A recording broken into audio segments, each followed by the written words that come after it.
성도 여러분 안녕하십니까? 오늘은 12월 4일 월요일입니다. 전능하신 아버지, 당신께 이 기도의 집을 위하여 겸손히 빕니다. 이곳이 당신을 기쁘게 하고 이곳을 찾는 이들에게 복을 주시며 그들을 거룩하게 하시며 당신의 선함으로 그들의 삶을 가득 채우소서. 당신의 아들 우리 주 예수 그리스도의 능력으로 당신 뜻에 반하는 모든 것이 이곳을 떠나게 하소서.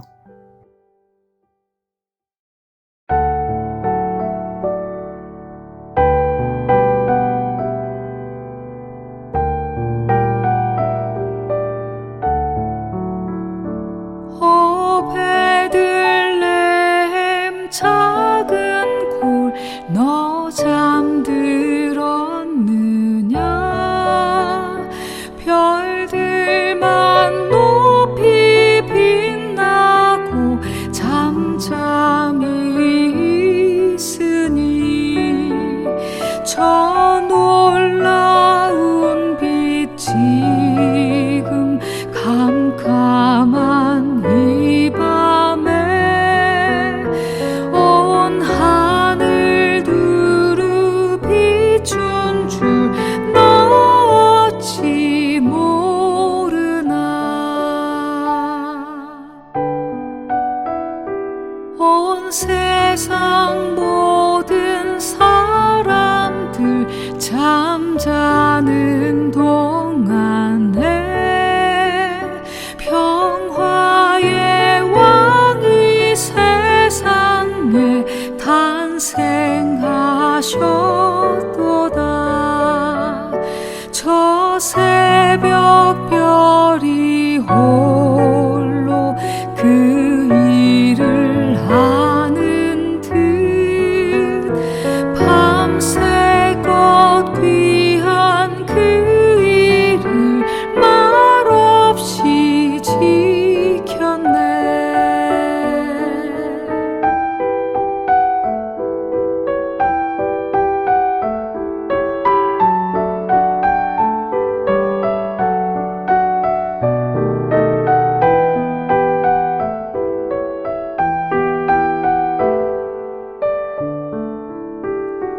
오 베들레헴 예수님 내 맘에 오셔서 내 죄를 모두 사하고 늘 함께 하소서. 저 천사들의 소식 나 기뻐 들으니 오 임마누엘 예수님 내 맘에 오소서.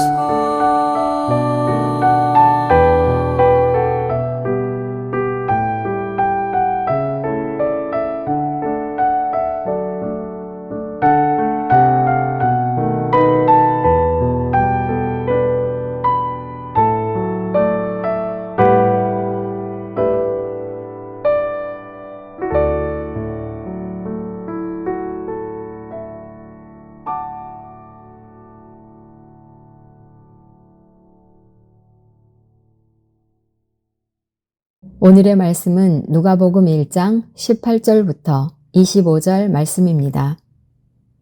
사가랴가 천사에게 이르되 내가 이것을 어떻게 알리오? 내가 늙고 아내도 나이가 많으니이다.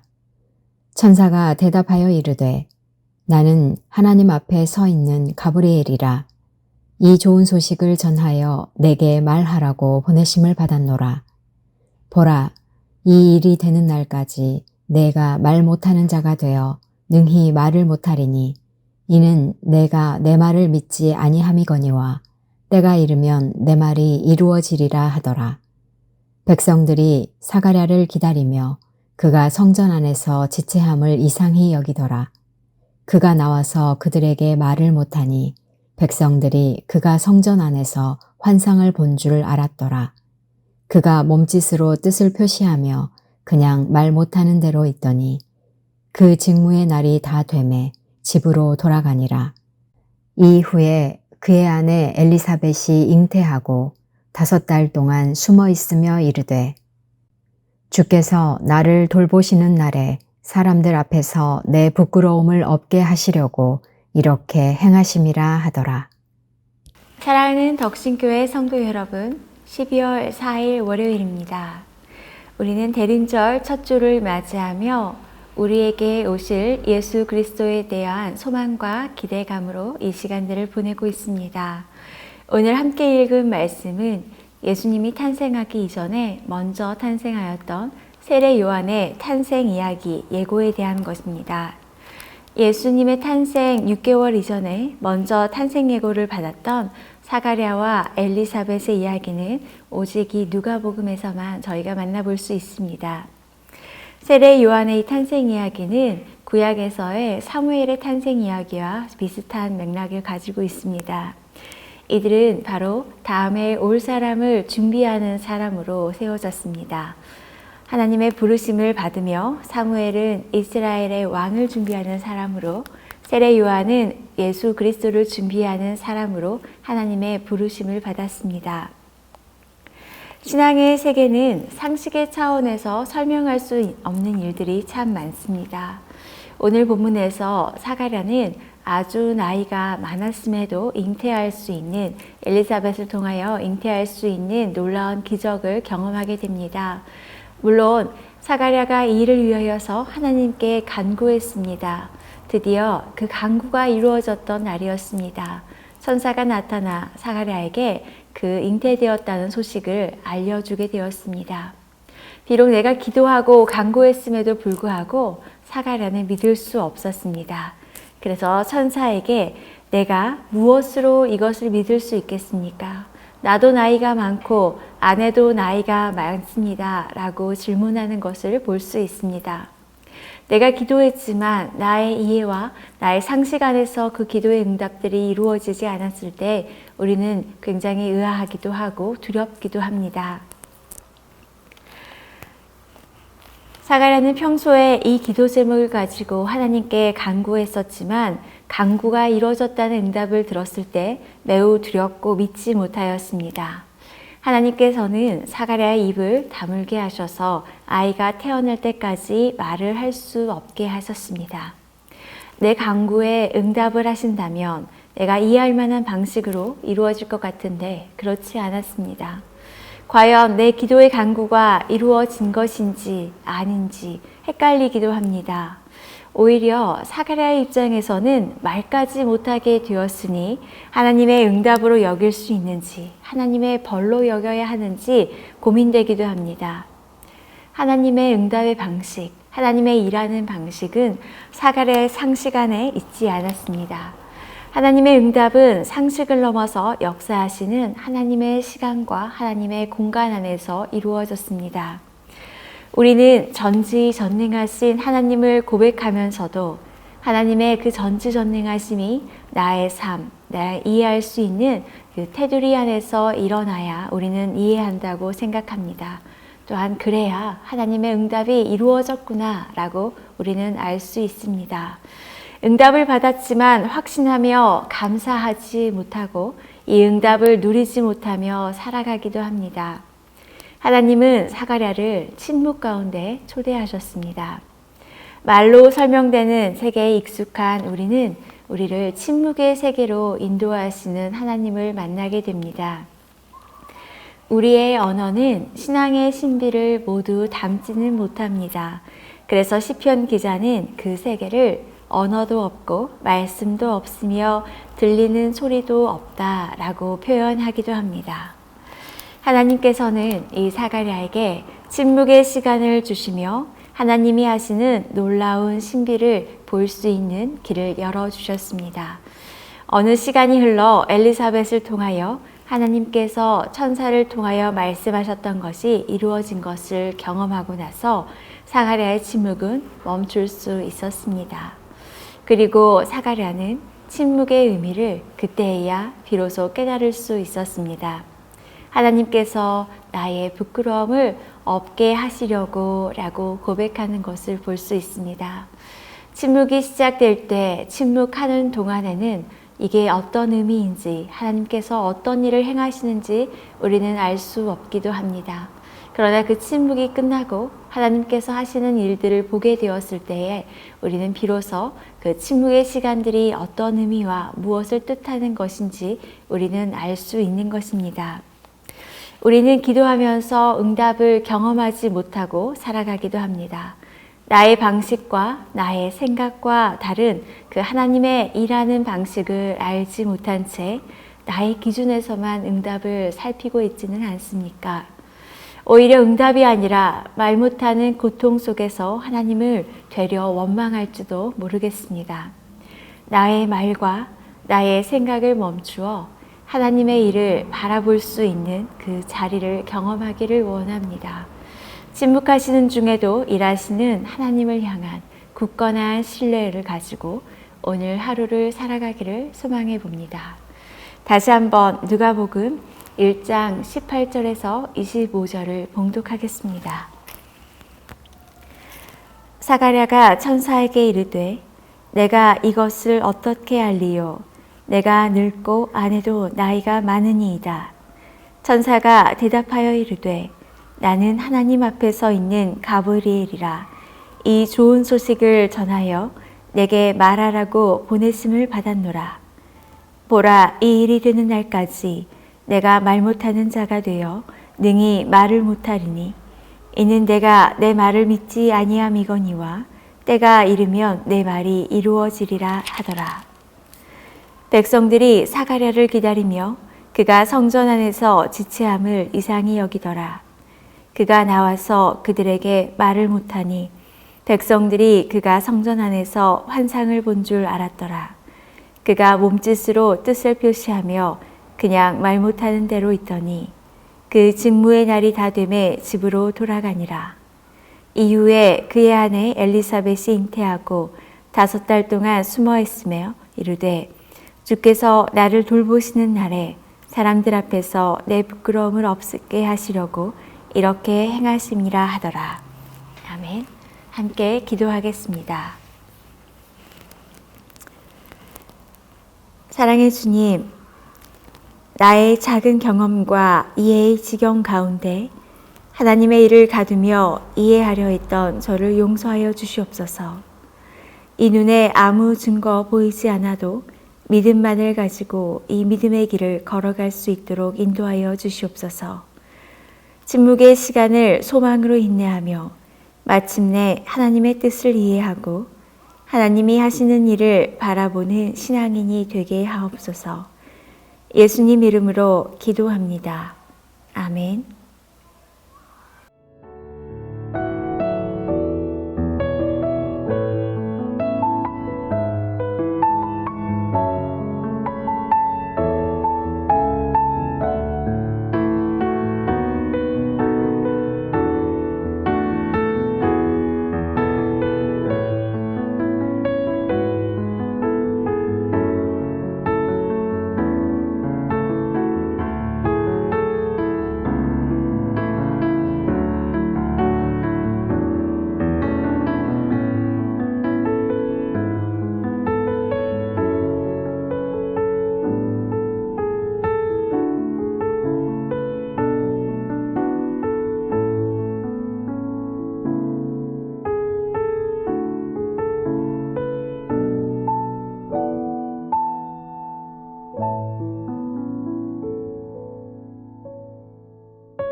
하늘에 계신 우리 아버지, 아버지의 이름을 거룩하게 하시며 아버지의 나라가 오게 하시며 아버지의 뜻이 하늘에서와 같이 땅에서도 이루어지게 하소서. 오늘 우리에게 일용할 양식을 주시고 우리가 우리에게 잘못한 사람을 용서하여 준 것 같이 우리 죄를 용서하여 주시고 우리를 시험에 빠지지 않게 하시고 악에서 구하소서. 나라와 권능과 영광이 영원히 아버지의 것입니다. 아멘.